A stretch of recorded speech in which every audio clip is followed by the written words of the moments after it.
Boa noite a todas as pessoas. Eu sou Joana Maria Pedro, professora da Universidade Federal de Santa Catarina, e em nome do Laboratório de Estudos de Gênero e História, eu estou entrevistando Heloísa Rosalém, que acaba de publicar a sua tese na forma de livro.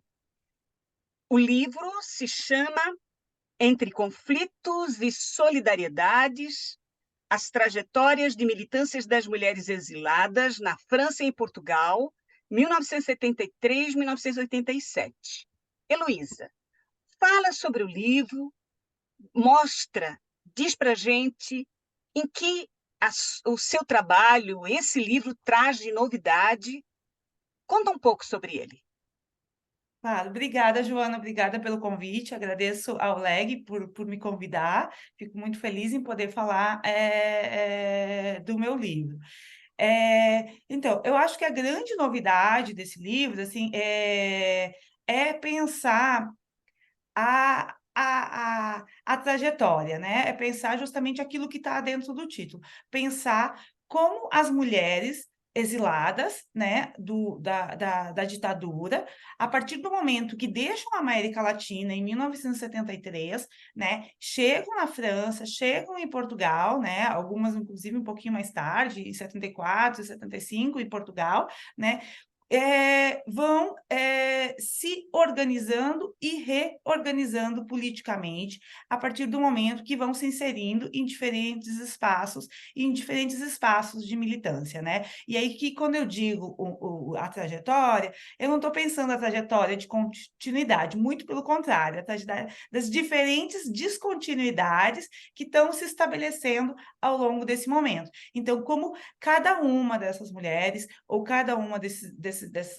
experiências, né, elas vão se moldando a partir do momento que vão se inserindo em diferentes espaços, em diferentes locais, né? E aí eu tento tratar, tento não, né? Eu trato isso, né, pensando, né, na França, que é um ponto de referência quando a gente fala de exílio, quando a gente fala de mulheres e quando a gente fala principalmente de mulheres que se engajaram dentro do movimento feminista, mas não só disso, eu não estou tratando somente das mulheres que se engajaram no movimento feminista, mas também de mulheres que não se engajaram e que questionaram e que também criticaram, né, esses engajamentos, dentro do movimento feminista e que foram para outros caminhos de militância, e também, pensando nisso, em Portugal, né? Eu acho que daí aí caminha a segunda grande novidade desse livro, que foi pensar o exílio das mulheres em Portugal. Não, até o presente momento, né, não tem pesquisas que envolvem as mulheres no exílio em Portugal, e eu tentei fazer assim um esforço muito grande para conseguir trazer diversos nomes, diversas referências, né, entrevistar bastante mulheres, para contar justamente essa experiência. E aí, dentro disso, fazer uma espécie de comparação entre aquilo que ocorreu na França e aquilo que estava acontecendo com as mulheres que estavam exiladas em Portugal. E eu acho que a grande terceira novidade foi pensar o retorno, né? Porque tem toda uma discussão, uma espécie de mito, né? A gente vai lendo várias coisas e daí sempre diz, e aí as exiladas voltaram do exterior, trazendo feminismo, ou discutindo, ou se fizeram feministas no exterior.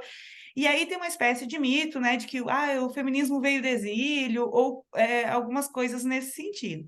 Então, eu trouxe uma discussão, né, eu tentei fazer uma discussão muito ponderada nesse sentido, né, mostrando também um pouco das hierarquias que se constituíram, né, com esse retorno, justamente dessas exiladas, que algumas tiveram contato, né, com o feminismo francês e que voltaram e que acharam, né, que o fato de ter sido contato colocava uma posição mais hierárquicas, outras que não tiveram e que se tornaram feministas, inclusive, quando voltaram ao Brasil, e ainda outras, justamente, que vão se organizando e militando politicamente dentro da inserção que se estabelece no Brasil. O que, para mim, foi muito importante destacar mesmo com o contato com o exterior, mesmo com a questão das hierarquias, com o retorno e com as militâncias, todas elas foram se moldando e se constituindo enquanto pessoas,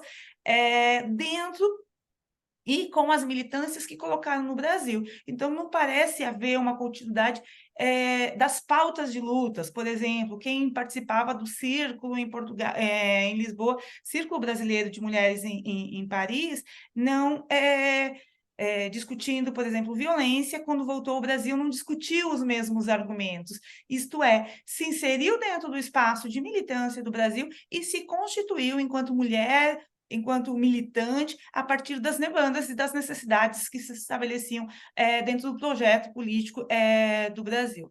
Acho que é importante destacar que quando eu falo de Brasil, né, aqui eu não falo de todas as cidades, mas especificamente eu falo das grandes capitais, como São Paulo, Rio de Janeiro, Recife, né, e Porto Alegre, para exemplificar algumas, né. Enfim, eu acho que é essas grandes novidades. Eu agradeço pelo convite e espero que vocês gostem do livro e convido a todas, a todes e a todos para lerem. Isso mesmo. Nós também convidamos, então, todo mundo para ler. Obrigada por nos contar e nos trazer as novidades que, com certeza, encontraremos no livro. Obrigada, Heloísa. Obrigada.